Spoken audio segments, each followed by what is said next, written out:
Wish you could become a morning person? You know the type, up before the sun, early morning runs, first one to the office with donuts and a smile. How do they do it? Easy. With the new Galaxy Watch 8, sleep tracking and personalized insights from Samsung Health help you improve so you can wake up to a whole new you. One who, dare I say it, skips the snooze? It's possible. Train your sleep with Galaxy Watch 8. Learn more at Samsung.com. Requires compatible Samsung Galaxy phone, Samsung Health app, and Samsung account. Welcome to Sephora. I'm looking for a perfume that's not too perfumey.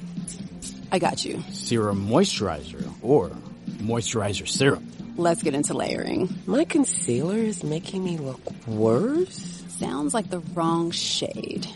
Let's get you matched. There's only one store that really gets what you're going for. Get beauty from people who get beauty.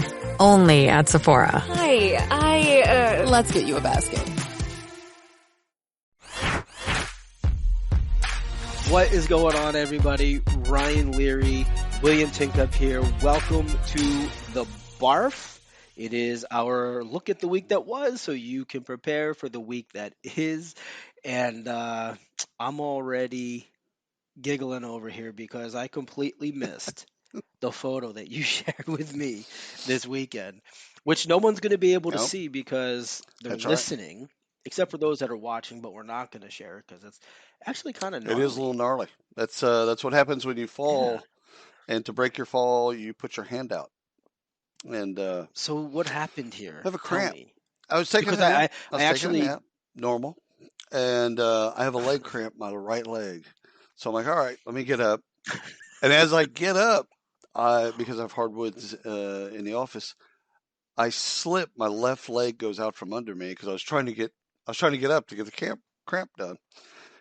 And so I rushed the cramp only to then fall. Basically, I fall and I broke my fall, but when I did that, I hyperextended my two left middle fingers, if you will. That is real. Oh, yeah, it is. No doubt. Yeah. And so, wait, so you were napping 100%. In the office.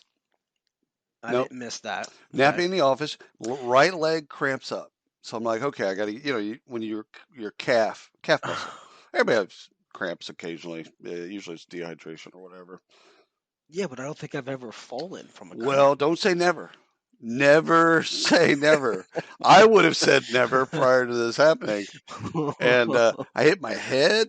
I hit my arm. My leg. I feel so bad. Like I totally missed that. I had a full conversation with you after that photo. I think I was concussed. I think I was concussed. Like when I had a car accident in 2016, I can remember every second. Literally every second of the car accident. Like every moment. All the way to the hospital, all the way to them giving me a bunch of shots of whatever the hell they were giving me, pain medication was. But you can't remember the fall because of your cramp. I can remember the cramp and slipping, and then all of a sudden getting up. I just feel bad that I completely missed the photo of what you said. We talked about YouTube Eraser. Yeah. We talked about all this other shit. Dude, it was a trip, though. Once I got up. You could have been dead. No. Dude, seriously. I've been closer to death than that. So, but what was trip is my body reacting is after all that stuff happened, I kept going into cramps. Like all kinds of cramps. I'm like, what in the hell is going on? Like I couldn't work it out. I'm like, usually you just kind of unlock the cramp. Yeah, that didn't happen. Have you ever seen the video of, I don't know the guy's name, baseball player from, I think he's from Japan, and they're asking him about, he eats bananas, and he's saying, monkey eats bananas, monkeys don't get cramps. But it sounded like he was saying crap. Monkey don't crap. Monkey don't crap. This is what you're reminding me of. You're supposed to. Well, there was a playoff series with LeBron where he cramped up. And like he couldn't go in. Like his body was convulsing. It's like this guy's treats his body really well. Obviously he's not dehydrated and all that other stuff, but happens. No big deal. Well, I hope I never get it. No, I've never really had cramps. This difference between a sprained, broken, like nothing's broken. Nothing's broken in my left hand. It's sprained and like a jam finger, Like, if you ever jammed your finger into the wall or something like that, this is just severe. The stress of it is just severe. Yeah, it'd be fine. Give it a couple weeks. It'll be all right. You enjoy. Good thing I'm right-handed. Yeah, good thing. You enjoy that, and I am going to share that Microsoft had another layoff. Do tell. Massive. No, only 1,000 people, right? So we were just talking about, and I probably shouldn't talk down about a layoff, but like you said, company has a few 100,000 employees or a million, whatever they have, and they have 1,000 people laid off. It's not big news.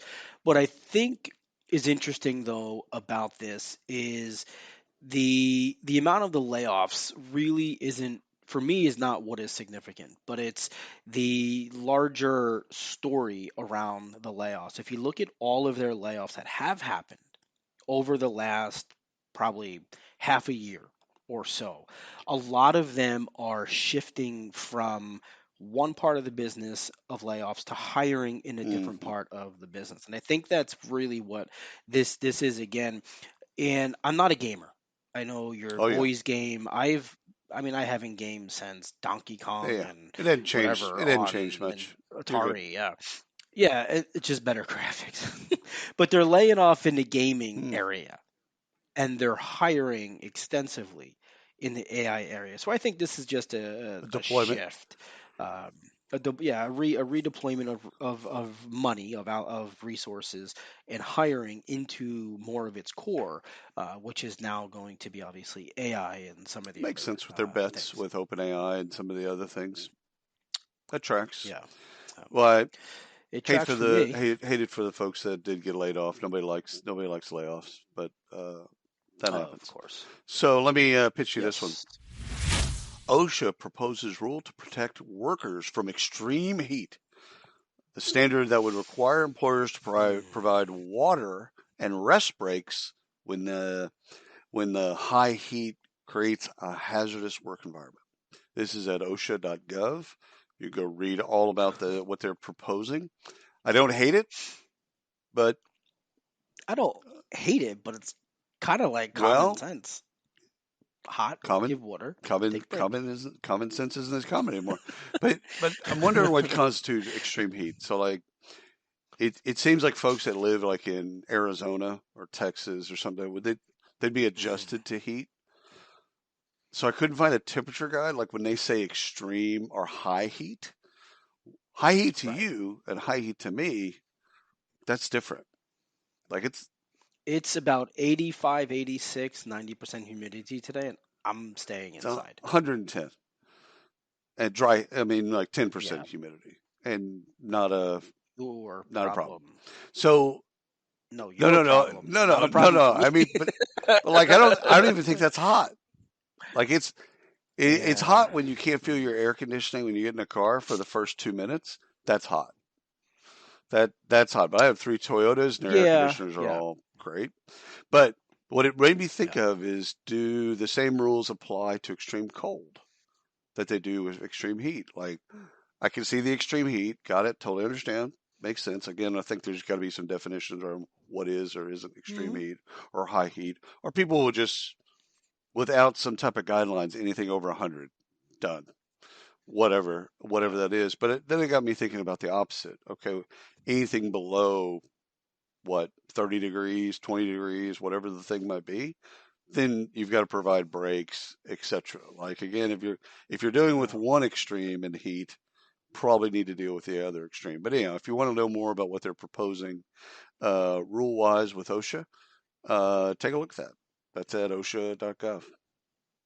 Hi there, I'm Peter Zollman. I'm a co-host of the Inside Job Boards and Recruitment Marketplaces podcast. And I'm Stephen Rothberg, and I guess that makes me the other co-host. Every other week, we're joined by guests from the world's leading job sites. Together, we analyze news about general, niche, and aggregator job board and recruitment marketplaces sites. Make sure you sign up and subscribe today.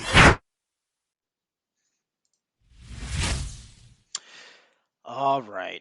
Our friends at Tractor Supply, they, over the last couple of years, they've done some crazy things. They've made news. This is really interesting, and I'm not sure.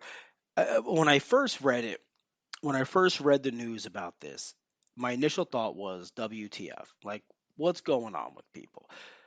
But then I thought, okay, it makes sense from a business perspective for them. And let me explain what I'm talking about. So Tractor Supply slashes all DEI and Pride support. Okay. On the surface, looks horrible. It's still, after reading it and researching it a bit, it's still not sitting well with me. Okay. However, the story behind is that they say they're going to be focused on being a good neighbor, right? So they brought State Farm in for consulting. They're going to be a good neighbor. Here's the scoop though. So they're eliminating all of its diversity, its equity and inclusion roles, withdrawing its carbon emission goals, and ending support for pride events and voting efforts, and seizing data sharing with LGBTQ plus advocacy groups, the Human Rights Campaign. So, what does it really take to lead with impact in today's ever-evolving world? Welcome to Inside the C-Suite, the podcast where influence, energy, innovation, and empathy converge. Hi, I'm Christy Honeycutt, your host. Join me as I sit down with the boldest voices in leadership, visionaries who are not just making decisions, but making a difference. In every episode, we explore the heart of leadership. How do high-performing leaders harness their energy? How do they lead with empathy without losing their edge? How do they turn disruption into innovation and pressure into purpose? You'll hear unfiltered stories of adversity, resilience, and the raw moments that shaped true influence. This isn't about perfection. It's about presence, passion, and the energetic exchange that fuels transformation. Inside the C-Suite is your invitation to lead from a deeper place with intention, connection, and courage. If you're ready to go beyond the surface and unlock what really moves leaders to action, hit subscribe and step inside. You can find us wherever you get your podcast fix. Inside the C-Suite, well, we're an energetic exchange. Let's lead with influence, live with energy, and create with empathy. if I just say that to you, what's your first thought? Well, the first thought started is they're playing to their base. So they believe in rural American priorities, such as education, animal welfare, veteran causes, and things like that. So I think, I really think, okay, because you got in rural, pick rural anywhere. Like we'll talk about Texas and Pennsylvania. It's all the same. It is, quite frankly. I mean, it's all the same. I get from where I live to maybe 5 miles. 5 miles north of me, very, very different. So you go out to a Tractor Supply out there. There was a program, I'm not sure they still do it in Texas, but there was a program there for a while because we have a wild hog problem down here. That if you brought in an ear from the hog, they'd give you like a $5 gift card or some bit. so like these dudes are out killing. They're up in helicopters just killing hogs. With ARs and so they're just going down there and sawing off an ear and going into Tractor Supply and getting discounts. Okay. You shared the hog stories with me over the years.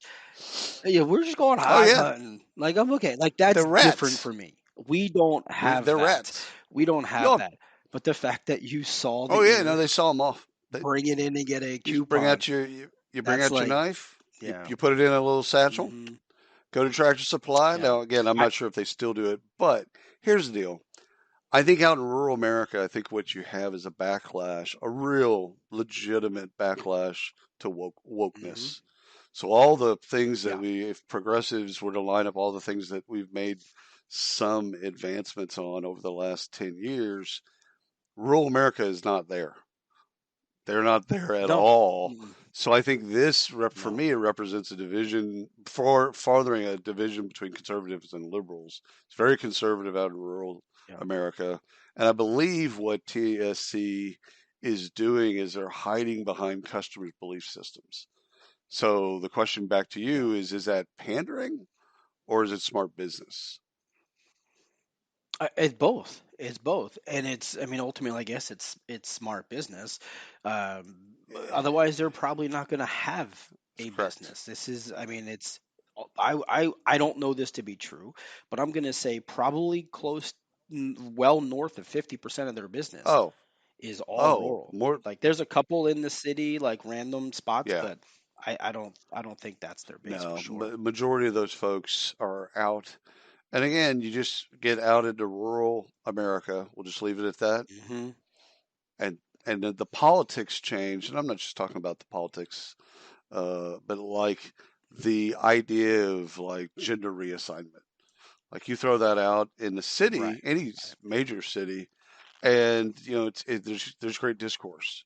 You throw that out in a 5,000 person town in anywhere in America, that just doesn't play. No, not happening. So I'm not suggesting that's right or wrong. I'm just saying that that's what it is. So now I've got one for you. Are you ready? I don't have a choice. Yes, you do. But I'm going to go with yes. Because this is local. I found one for you that's local. Unions file a lawsuit against Philadelphia for mandating that full-time city workers return to the office. RTO. Mayor Sherelle Parker, hopefully I got that correctly, announced in May that city employees must return working in the office July 15th. It's 8 days from now. Wow. That's foxbusiness.com, so you go ahead and take a look at that. So when I first read about it, I'm like, okay, I'm kind of surprised that I haven't seen more union activity around RTO. So this was like one of the first ones I can remember. I'm sure there's been others. But my first thought is that, well, if you have a desk job, like at the DMV, you're taking people's driver's license, you're giving people's driver's license, okay, then you probably need to be there. So that's a return to office, I guess. Mm-hmm. But the second thought was, well, all these functions functioned in some way or another during COVID. So how did it work during COVID, and why can't it still work that way now? Like, is this really just a thing of like getting all these, government city employees back into these monstrosity offices, etc.? Or is it like they did it during COVID? They weren't in that office during COVID. So, what's your take? This is local-ish to you. When you first said union, I was thinking soccer. Right. That's what I thought. There. And then as you got kind of halfway through, I'm like, union. Oh, union. Union. Go back to the office. City employees. Stop bitching. Honestly, if you can go in, I get it. I don't work in an office, so I can say that. And I probably wouldn't take a job that I had to go because I'd have to buy new clothes. Right? I literally have to change my schedule. My life is now built, but I've been doing this for well over 10 years. Yeah. So it would be a massive redesign of my family. So if you take a job in this line of thinking, if you take a job with the city, let's just say a government employee, city government, in this case, municipal government. Yeah. So you take a job to city, and unless you're in a Parks and Rec department where you're going to be out and about running around doing that, or the water utilities or some of those jobs that, you go around, auditing, etc. Other than that, like you take a job with the government, you're going to go to office. Like there is no flexibility. Right. Okay. I don't hate that. You're also getting a lot of, you're also getting a lot of benefits that others do not get. Well, access to pensions. Yes. You got all this other stuff that you're getting that I cannot get working somewhere else.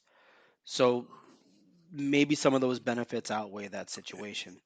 That said, yeah, I think they're going to win. I think it'll be a hybrid environment. Yeah. I just think that's the way it is today. I don't think it's going to change anymore. Alrighty. Yeah. All right. So Greece. This is funny. This is funny for me because I've always been the advocate of the 4-day work week, and then last time we found the 3-day work week, and now Greece just goes ahead and sticks a dagger right in it and says 6-day work week.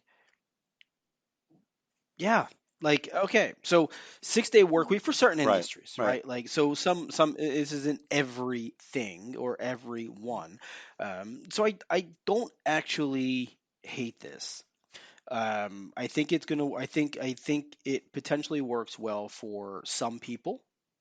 The way and depending on the job. However, I do think this is the reasoning that they're giving. I do think this is misguided.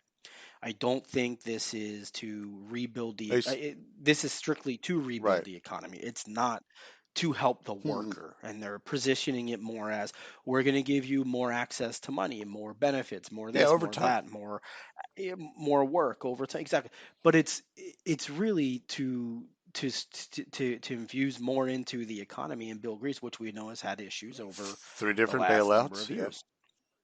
Right. Yeah. So I don't hate it for that reason. I hate it for the workers' reason. Well, they don't have to take they don't have to take the they don't have to. Correct. They're not forced to, but they get paid an extra 40% for overtime. So again, so they get paid overtime. This is the same as RTO though. Right. Kind of the same as like if I come back to the office and I'm seen, and I'm walking around and I'm talking to leadership, does that put me ahead of you, who's at home, 100% for an opportunity? 100%. If I'm working 6 days a week, you're seen as a person that works. We like people that work. We promote those that work. We promote the folks that do these types of things for sure.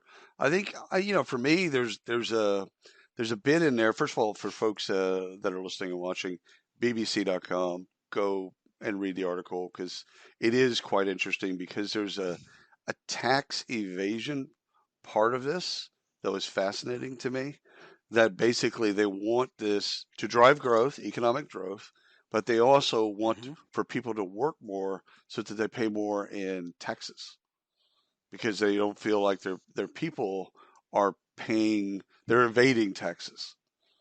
And so it's kind of interesting. There's a dark underbelly to this, but we'll see. I mean, we'll see. First of all, we'll see if it catches on. We'll see if it goes through Europe. It seems like it wouldn't, but because they've had 3 bailouts in the last 20 years, they need to do something different. Like whatever they've been doing isn't working. This does seem a bit radical and outside of kind of what France would do, let's say. But I mean, again, Germany is legit financially stable. Greece, not financially stable. So and it's volunteer. It is volunteer. Like you take it, you get rewarded. Does it impact the tourism, tourism is one of their, I think it's the number 1 industry. Correct. And it doesn't affect food service. So, all righty. How about this one? Alaska Airlines flight attendants will now get paid for helping you board the plane. When your investors, customers, and workers demand more from your business, make it happen with SAP. The AI-powered capabilities of SAP can help you streamline costs, connect with new suppliers, and manage payroll, even when your business is being pulled in different directions. To deliver a quality product at a fair price while paying your people what they're worth too, so your business can stay unfazed. Learn more at sap.com/uncertainty. Mint is still $15 a month for premium wireless. And if you haven't made the switch yet, here are 15 reasons why you should. 1, it's $15 a month. 2, seriously, it's $15 a month. 3, no big contrast. 4, I use it. 5, my mom uses it. Are you playing me off? That's what's happening, right? Okay, give it a try at mintmobile.com/switch. Upfront payment of $45 for 3-month plan. $15 per month equivalent required. New customer offer first 3 months only. Then full price plan options available. Taxes and fees extra. See mintmobile.com. An immediate pay bump is no less than 18% and will be 32% on average. This is on quartzqz.com. You can go read the whole story there.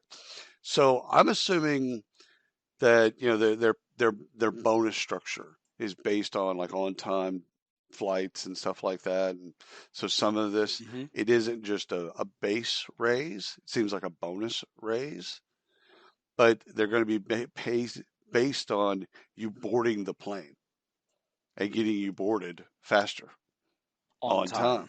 So this isn't Jeff or Sally helping me with my bags getting on the plane. It's getting the plane boarded on time for an on-time departure. Which did you know that you might be saying that on-time departure doesn't mean you actually take off. It's when the door shuts.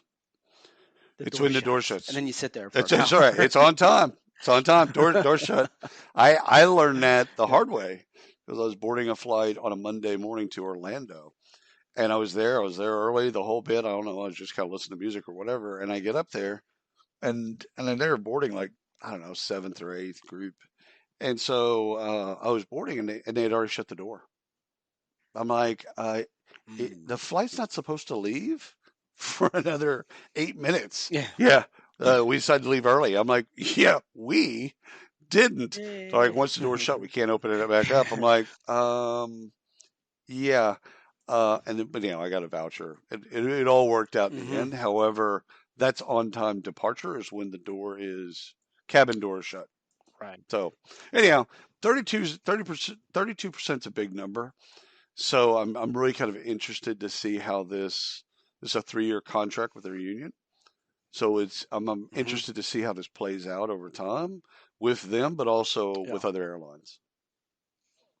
Well, if it's the aggregate of everybody at Alaska getting their planes to a better departure time, even if you're on the plane and wait, if there's I think it solves a couple of things. One, on time, better travel. Yeah. 2, if my experience is better by being on the plane and I'm ready to go, I'm okay with that. Now, if I'm sitting on the plane for an hour, not okay with that, right? So that they'll have to figure all that out. I'm sure they'll be fine. They've been doing this for a long time. So, all right. So, Microsoft pays up $14 million in California, a big number. of all places. It's a big number. Yeah. Yeah. So basically what happened here is Microsoft retaliated against California-based employees who used parental leave, disability, pregnancy, and family care leave since 2017 by denying them raises, promotions, and stock awards. Yeah, so this plays into, this confirms, I should say, the fear of so many workers. I've always had this fear, but I really didn't care about it because I wasn't planning to be anywhere super long term where at that point in my career. That said, a lot of people are. And they don't take parental leave. They don't take disability, or they're afraid to take their PTO or to go care for a family because they're afraid they're going to be retaliated against, passed up on, and this confirms that. Yeah. This confirms that. This is the classic, now 14 million, okay, good sum of money, but kind of like the classic corporate slap on the wrist. It's Microsoft. They have a hell of a lot more than $14 million, and I'm sure this is happening a lot more in the organization. I was about to say, why just California? Is it just California employment laws? I'm guessing that's where it was filed for those people. I don't know, but look, in the end, I think this could have been the example for people to say, we're going to go big. We're going to make an example of Microsoft here, and it's okay for you as an American worker to take your time.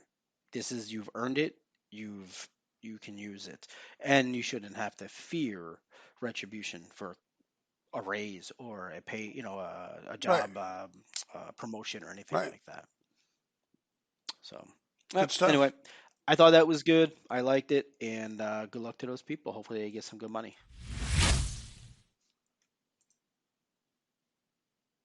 It's all you, homie. It's all me. Yeah. That's all me. I'm not paying attention. It's okay. All right. This is why live is always edited. Good. Bonusly, maybe. Bonusly launches a performance enablement solution. So what I love about this is that managers are often fixated on team projects, and I think they miss the broader contributions of their employees to push the overall business goals for the organization forward. So I think we've all been in one-sided relationships where, whether at work or in your case in love, because I know you're just a lover. But look, in the end, if employees don't feel valued, they're going to walk, right? The first they're opportunity. out. And I think, right, something good comes along, they're out. And so Bonusly launches this enablement solution, which is good. I think it gets the employees' good deeds up in front of the managers, and it's not just what they're working on for their individual group, but actually for the business. For example, if I'm working on something that's directly aligned to the business goals of the organization, it may not be aligned to the exact goals of my group at that moment. Now it can be recognized and it's seen for what Right. it is.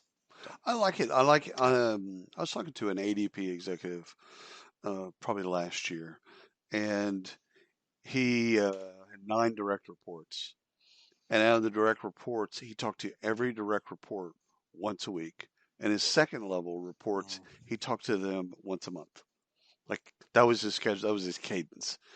And he reached out. How are you doing? How's everything going? Like not about, they did do stuff around work, but it wasn't about that. It was about having FaceTime, answering questions, mentoring, getting to know them, their family, all of that stuff, which I just thought was genius. I mean, I think the better managers, they do that type of stuff innately. Now he did it systematically, but they just feel like that's a part of the job, is actually reaching out to people and talking to them. Yeah, and it's on the flip side to that, the employee is heard. Yeah, they feel agreed. valued, and it's a much different relationship when you see your leader walking through the hallway, and you've had a call with that person or you've met with that person 3 weeks ago because they reached out to you. You're now saying hi to that person. You're no longer afraid to say hi, and that creates a much different feeling and culture in the office. 100%. So, are you ready for let's do some acquisitions? All right, let me do Monster combining with CareerBuilder. All right, this is at staffingindustry.com. Things that I did, chalk this up to 2 things that I didn't know. Monster is the 20th largest provider of online advertising in the world, with online job advertising revenue. This is 2023 numbers, $211 million. CareerBuilder is the 21st at $200 million. Yep.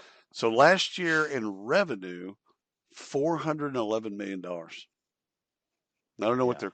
So does this now position him as 20.5? Well, I mean, they're going to move up the list, right? Because at 411 million, they're going to move up the list clearly, up to something. Yeah. There's another note in the bit that I thought was really interesting. Is basically Randstad sold off their interest. That I think Atlas Group, or whatever the group that owns CareerBuilder, is going to take that. Randstad will still have a minority share, but they're going to kind of combine the leadership teams, all that stuff. But a little note in that press thing was branding for the combined businesses will be settled upon in the future. So that got me thinking, wait a minute. Oh boy. Monster Builder? Careerster? Monder? I don't know. I mean, Monster Builder. So if you're going to leverage, I mean, first of all, if you're going to leverage those 2 brands, maybe you don't. Maybe you basically say, let's bring these 2 together and create a new, whatever that is. Then pick a name. Doesn't really make a difference. But it's just interesting that they're not trying to figure out branding right now. They're basically pulling that $411 million of revenue and seeing how they can grow that. So, what's your take? I mean, look, I think this is a defensive move for me. I don't see a lot of offense here. I don't even know that there is a lot of offense here, and not that they're bad companies, right? They've been around. They're the OGs. 411 million. Before you go too far down this path, it's off $500 million. Yeah. Oh, that's what I'm saying. Like there's a market for these. Got 100%. Where I think though, and this is what everyone's gonna say. It's like putting two dinosaurs together. They're evolving into something, Yeah. thinking they're going to evolve into something more relevant, and they're not. But you're right. 400 million is Dude, 400 million, right? however you get there, It is that's a what lot it of is. money. However you get there. Right. Now, will they be innovative? Will they be able to be agile and flexible like these smaller companies that are out there? Not sure. Maybe not, but I think I'm jaded because of who they are and what I've grown up with, which is Super Bowl ads Right, for both right, of them, right. right? Who are no longer relevant, at least in the eyes of people today. They are because the employers still have you and me in there running talent And they're acquisition. used to, hey, it's a $300 job. It's a $300 job ad. Done. Easy to do, Correct. easy to But place. Done. What are they going to do in the future? I don't know. I hope good because I mean, look, it'd be nice to see a win here for these guys and do something. I think really good. I think Stupid. merging and then rebranding is probably in the future. So I think the rebrand, coming out with a different name, so that you have the legacy of those two companies and names and brands and all that stuff. Right. But you can actually shake off that stuff and come out with something really innovative. Yeah, and they're not too big to. They're big for us. They're not big in the grand scheme of like big companies. They're not too big to be innovative. And then maybe this is a step towards that. Who knows? Who knows? All right. HIG Growth Partners acquires Mobile Health. This is a significant move for HIG Growth. This is a shift towards, and this is something you always talk about, proactive health management, which I've often found very boring to talk about. But you've somehow made it interesting, probably because I'm getting older. Important. I haven't cramped up enough to slip and fall.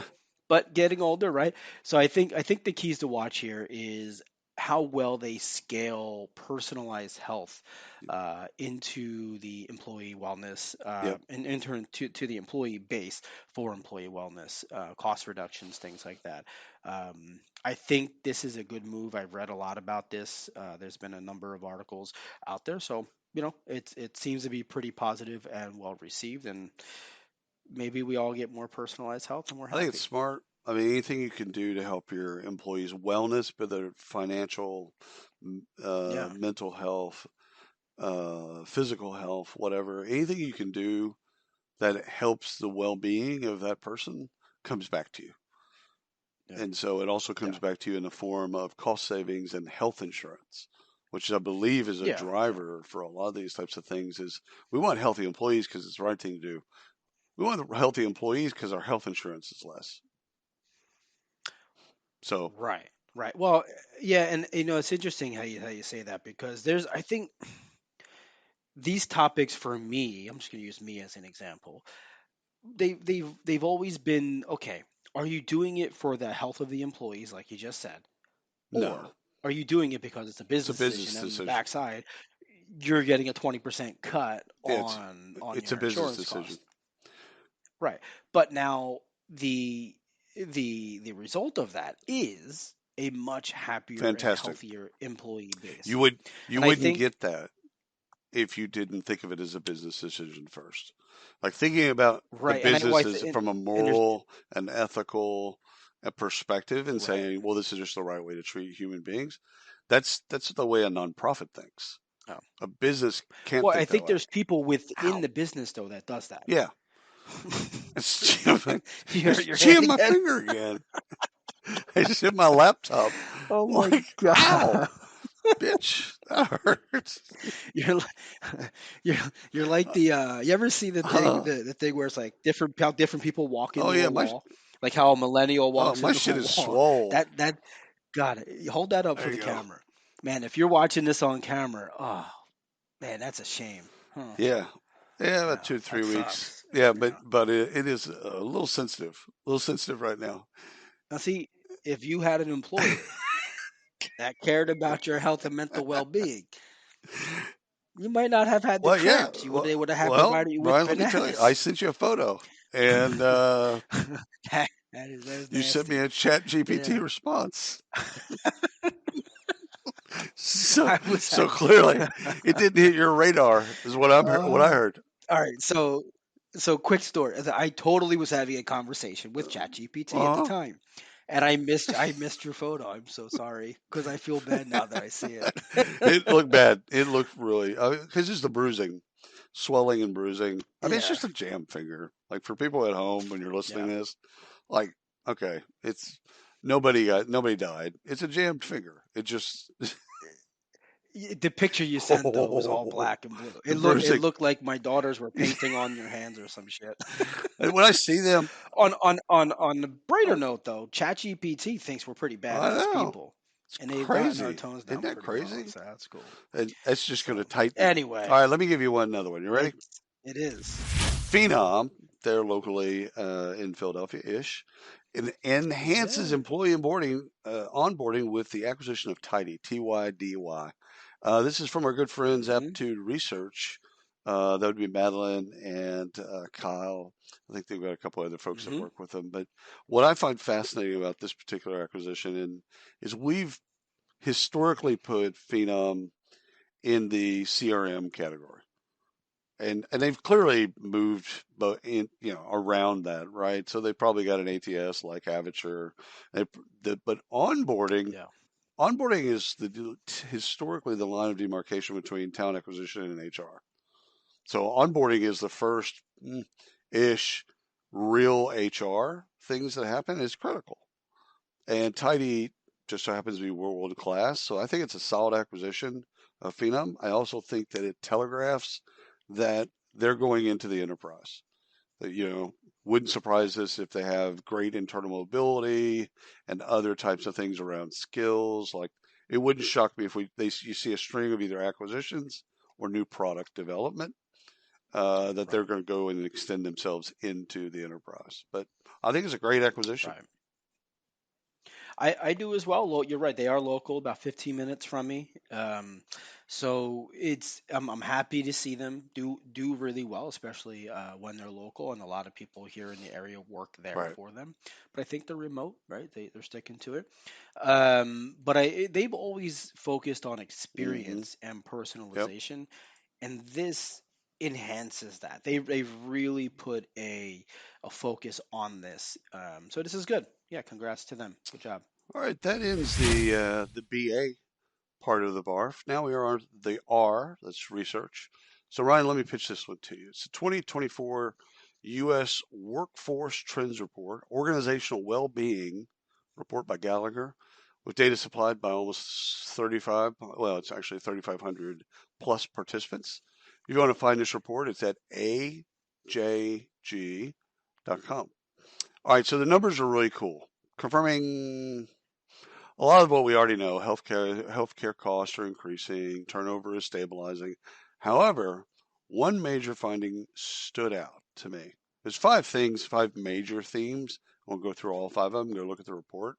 But half of companies plan to enhance their HR tech solutions by 2026. So this 3,500 people. So half, let's just say that all those are different companies, 1,750. So let's say it's just 2,000. That means they're going to enhance their HR. That's going to be a lot of buying. So what basically I took out of that. Now the other 4 things are also important. So go take a look at the report and kind of see those things as well. But this is the first time I've seen a stat like this where half the audience says, yeah, we're going to be buying more HR technology by 2026. A lot of buying. A lot of fun. A lot of buying, a lot of fun. Yeah. So anyhow, kind of cool. Which is good for us. Organizational Well-Being Report by Gallagher. Go take a look at it. All right. Check it out. All right. So, what song is it? Oh, God. You just put it in my head, whatever it was, and I can't think of it. Is that a Fergie? Check it out. No, I don't know. Whatever. Anyway. Check it out. Oh, yeah. There we go. All right. National University did an analysis of job posting data for jobs that target AI talent. Now, I'm conflicted on how I feel about this one. Not about their research. I'm sure they did a great job. But I was under the impression that college degrees didn't matter anymore. Like not that they didn't matter. Not in certain areas. All this talk around education, secondary, skills first, all this stuff, and now we're being told that companies are more than 3/4 of all the AI job openings that are listed are giving preference to master's degrees. Mid-level experience is the most sought after, but master's degrees is one of the top requirements, whatever, that they're looking for, in a mix of other things. Right. Which kind of was a little disappointed at that. But the top 3 skills: technical expertise, of course, strong management experience, and communication skills. Now, I don't want to breeze through communication skills, because this isn't like I talk well. This is This isn't like, oh, I use it. Who you put on your resume? Great communication and whatever Excel skills or whatever we used to put.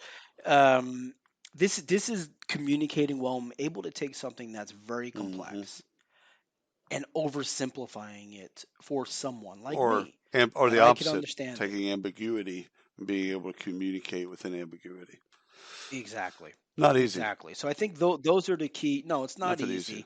And I think that's where the master's degree comes in, because a lot of master's degrees are in a lot of those areas. I wonder if that's around philosophy. I wonder. Yeah. See, I wonder if the master's degree is more technical, like a CS degree or engineering or something like that, or data analysis, things like that. Like, I wonder if it's a hard science, I guess we'll say it that way, or a soft science. But what I find interesting about what you've just said is that also remote work is very limited, 11%. So not only do we want people that have preference is given to master's degree, we also, a lot of these jobs aren't going to be remote. No. Interesting. In the office. Yeah. Huh. I think we're headed. I honestly, I know we keep saying the work world has changed, and it has. But I think we're through our many shows that we've done, I think we may see something a little different than what we think happening, which would be really interesting to figure out in the next 12, 18 months. All righty. All right, let me pitch this research to you. It's using AI at work makes us lonelier and less healthy. This is Harvard Business Review, hbr.org. So you go look at the study there. So this is, to me, this is a management paradigm shift. Whereas good managers will over-index on employee well-being and social cohesion, and bad managers won't care, or worse, they'll over-index on productivity at all costs. So I think this is where, if you have good company values and training, then it's going to be very important to train your managers to make sure that, again, if AI makes you lonelier and less healthier, okay, what do you do as a manager to counteract that?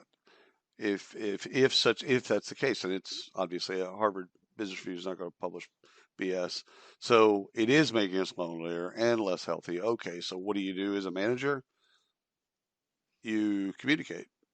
You focus on their well-being. Why are they making us lonelier? Because you're not interacting with other humans.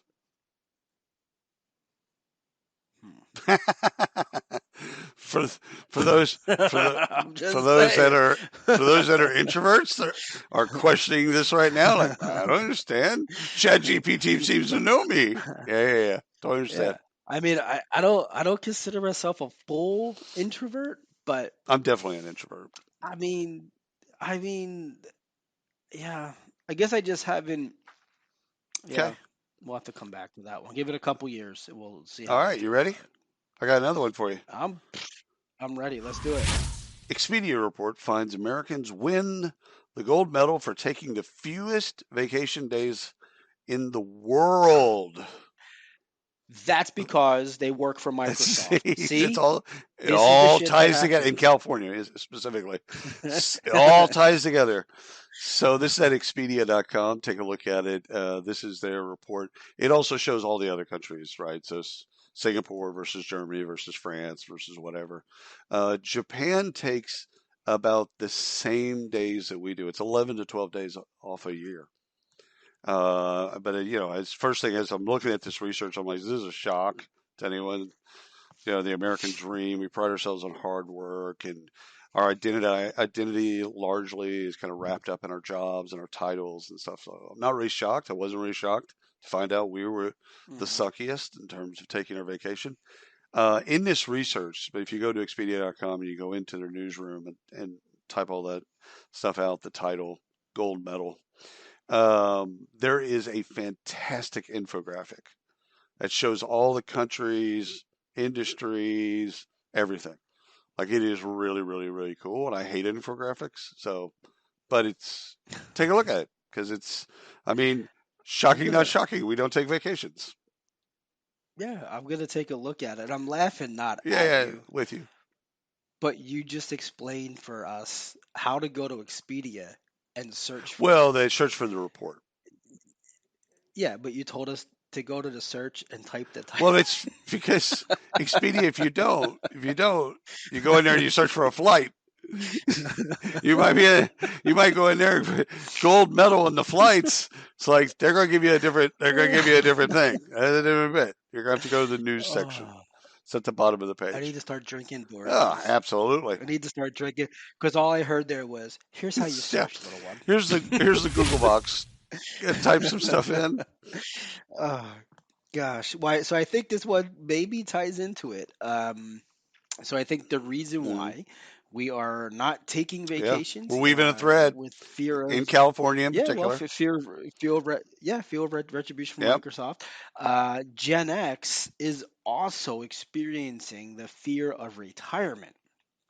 So this was a survey that was done through I forget who. I'll have to go look it up.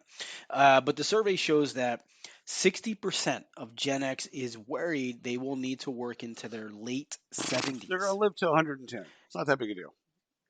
Yeah, but still. And 47% say there's no way they'll reach their retirement goal. Right? So, yeah.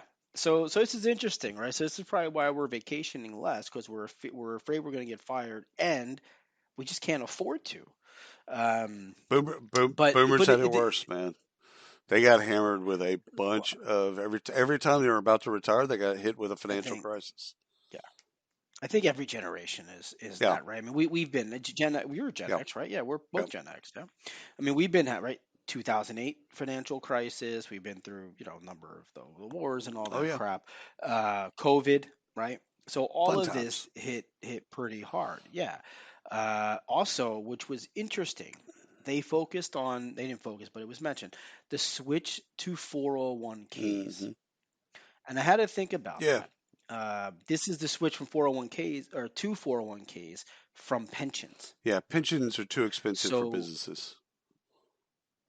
Well, of course, yeah, and so we've talked about this before, just in trying to come up with this definition of defining work, was the relationship between the employer and the employee has changed. That is one of the driving reasons I truly believe changed. I like 401ks versus pensions because pensions ties you there. So again, back. Our grandfathers, let's say. Different times. Right, you're going to stay there for 40 years? Yeah. This is saw this stat the other day, and it was Bill Gates' wealth versus Steve Ballmer's wealth.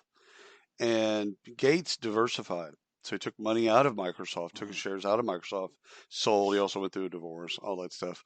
But Steve Ballmer is actually wealthier than Bill Gates. Now, I'm sure there's probably, you can argue the case, but Steve Ballmer never diversified his Microsoft shares. Like, he just kept doubling down. So every time they'd give him more shares, he just kept throwing and buying more shares. So he still has he still has a That's what he has outside the Clippers and things like that. Like, but that's so it's two different strategies. One of them is a diversified strategy, and one of them's not.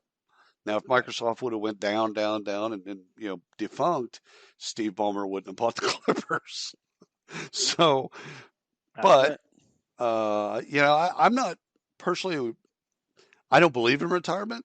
So, like, when I hear all this stuff, like, who's looking at retirement? Like, what are you working less? Maybe okay, cool, but like, are you working less? Yeah. But some of that might be, just working like on your own, the way that you want to work. You and I already work the way we want to work. Right. Yeah, and there's different? There's people. I mean, I know a number of people just in my local neighborhood here. They're retired, but they still work. They don't need my to dad work. did that. But they're just like, I want to drive a school bus, and so they drive a school bus 3 days a week. My dad was on the paint crew for this after at the teaching. So on the summers they'd go around paint schools. He drove a bus. He drove a bus a bunch of different times, and then he got a job one time he was probably in his 70s, and he got a job at Home Depot. Yeah, that's you see those old men kind of walk around. It's just like he was one of those guys. Yeah. Like, oh yeah, okay. Now let me tell you a little bit about that. Yeah. I'm looking for this nut. Let me tell you, there's 7 things you can do. They got more knowledge. That was my dad. He loved it too.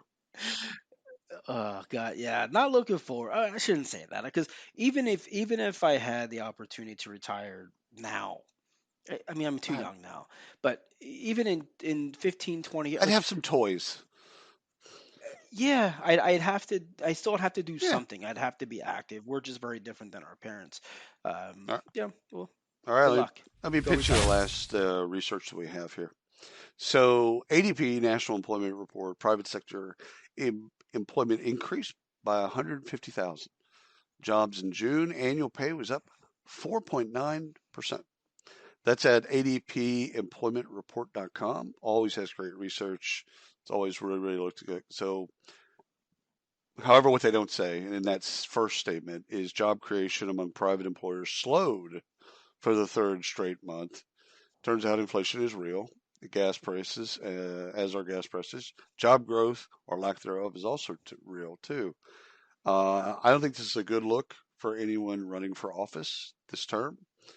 It's just, whenever these things happen, you get blamed as a politician. If it's good, you get the praise. If it's bad, you're the head coach. That's exactly right. Players don't play. You're the head coach. So I think right now, and this has nothing to do with the debate, I do believe the Republicans are going to win in a landslide and have all 3 branches of government, because they've already got the Supreme Court. Now it's just a matter of getting presidency and in Congress. I think they're going to lock it up and be able to steamroll a bunch of things through, because they'll own all 3. And so probably if you're progressive or you're liberal or you're a Democrat, you should probably emotionally and intellectually just go ahead and start focusing on the midterms at this point. Just focus on 2 years from now, 26, and focus on those elections, not these elections, because these are over. I mean, it's July 7th, they're over. There's still another debate. Kamala brings in the governor. I can't remember her name right now. Whitmer. And it's 2 women at the top of the ticket.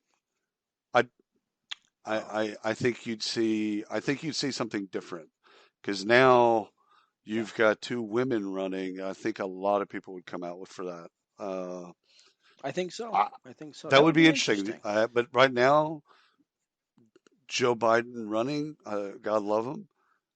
No, he may croak before the next debate. No, so this all unfortunate. But anyhow, settled for us. So ADP, take a look at they always put out good job growth and the numbers. So go ahead and take a look at that. All right, we are to the funding. Money time. All right, we got a lot of money getting tossed around in these parts. So 140 million USD for Smart HR, which is a Japanese country. Series E, led by KKR, which is the growth investment arm for Ontario's teachers pension plan. Go figure. All right, so this move, I think, this is interesting. For obvious reasons, it's good. I know you got some thoughts on it. This is a trend that we've been seeing. We've seen a lot of this of cross country, cross border investments. We've seen it with Deal. We've seen it with our friends at Oyster. Global HR, cross border process is important. It's not easy to manage. And the more that tech becomes incredibly smart at this and able to do it, we're going to see more of this, especially when we get into payrolls and local taxations and all of this stuff. This is not. I mean, I don't know Smart HR, and their site is in Japanese. You can go look. You can translate it, but it's interesting. Try to read it in Japanese. So one of the things I take away with all of these investments that we've seen that are global HR plays is they're trying to focus a lot of energy on the biggest cost base, which is people, staff. And the oddity in this particular press release, by the way, this is at techcrunch.com. So if you want to go read a little bit more about Smart HR and arrays, etc., they don't mention the valuation. And normally when you raise $140 million, it says right after that what the valuation is. And so you would say unicorn. Right, because they raised 140 million, 150 million a couple of years ago. And now valuation was mentioned. And this one wasn't, which makes me think it was a cram down, that they had run out of money. But there was another odd part of this. KKR, like everybody knows KKR, they make good bets. Totally get it. But they have pensions. They had an employment pension. I think it was Ontario, teachers' pension that was also in this deal. So I found that also interesting. But valuation was not mentioned. Yeah. That was odd. But other than that, anybody that raises 140 million, God bless them. Yeah. Good job. No hate. Yeah. Either way.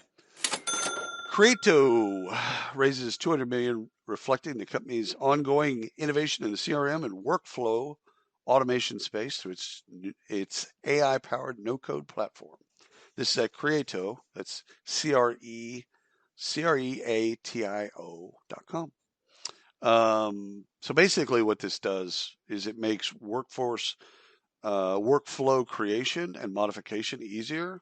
So people don't have to code. They want to actually change a process or change a workflow. They don't have to know the code of how to do that. And that's why when it says a no-code platform, like you and I can do it without learning how to actually make those changes. You can work in that and it'll change. Let's say we're doing something and it's the underpinnings are in UKG. Well, we can actually make the changes and it'll change it in UKG or Oracle or Workday or whatever. Yeah, very cool company, very cool tech. It just makes workflow creation easier. So good for them. $200 million. Big. All right. Our friends over at WorkTech, Mr. George Rock released, and he's got an upcoming webinar to run through all this. So H1 WorkTech investment reached $2.2 billion across 114 deals in H1 2024. So that's pretty big. That's a lot of numbers. That's a lot of numbers. I wish I had some of that. So it's up 43% over H2 of last year, which is very good. That's good news. So two things here.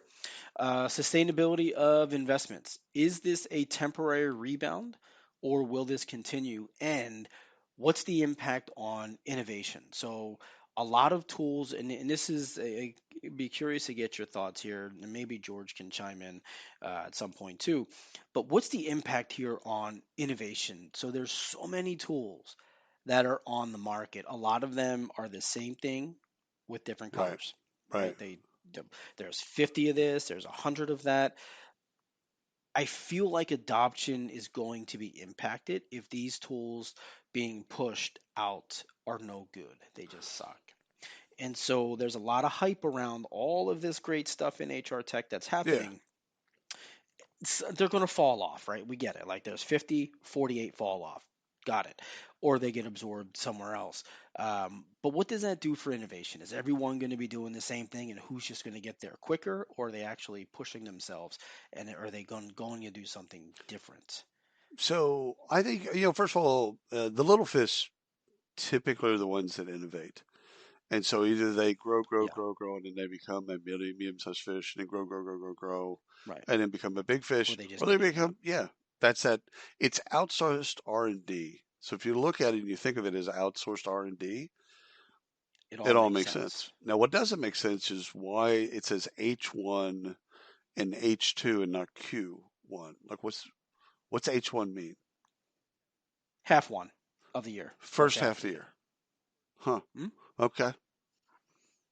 I thought you don't know that? I think I did, but it was just throwing me off because I was thinking Q1 and Q2.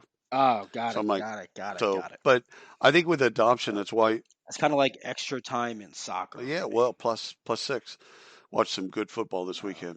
All right, so I don't get that at all. So one of the other things, that's why you saw like the importance of SAP acquiring WalkMe is an adoption tool platform, is because they're going to weave that into all of SAP, all of SuccessFactors, so that they can get everything.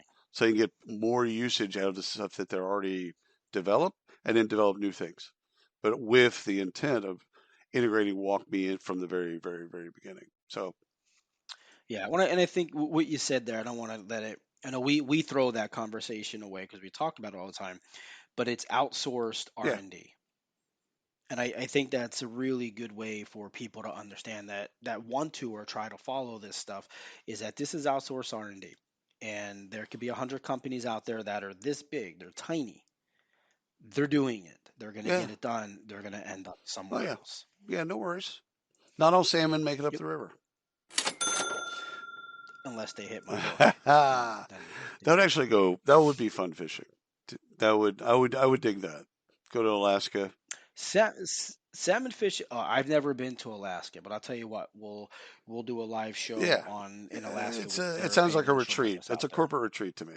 All right, so this is a company called People, PEPUL, secures $4 million as it evolves into a dynamic, positive social app specifically catering to career development and job opportunities. So startupstorymedia.com has a great article on this.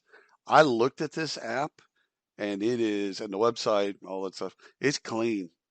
And it's really cool because it's geared towards Gen Z and a way for them to share, learn, and apply. So like we were talking about CareerBuilder and Monster and how they're going to innovate. Well, you look no further than this company right here, because they've already got an app for that. So Gen Z can and again, where it says positive social app, there's no foul language. You can't be mean. There's none of that stuff. Like they'll just DQ you. So like I looked in that because it's basically no cursing, no this, no that. Like any of that stuff that you see in the YouTube comments, they just DQ you. You can't get back in. Did you get DQ'd already? No. Because I didn't do anything. I just looked at the app. I would have if I had commented, for sure. But it's really clean app. I think it's cool. Good way to think of career development and career sharing, and even applying to jobs. So good for them. Right. Yeah. Congrats to them. Have we barfed? And that. Have we barfed? We feel like we barfed. We have. I feel like I have. Yeah, I feel like I have. It's Sunday afternoon, and I'm gonna go to sleep. I'm gonna take a nap, you should. And I'm gonna wake up. And I'm not gonna watch trip. Out. I'm not gonna just get your bearing before you do. I'm gonna go to church and confess because I just feel. I was more worried about the cramp, and now that gets me to think of, the cramp's gonna be the cramp. Don't worry about the cramp. It's gonna be what it is. but my hand on the other. Yeah. Anyway, thank you 100%. all so much for tuning in and listening. We got a big week coming up, a lot of great stuff, a lot of good episodes and interviews popping out. So make sure you catch that and follow us and do all that great stuff. Until next time.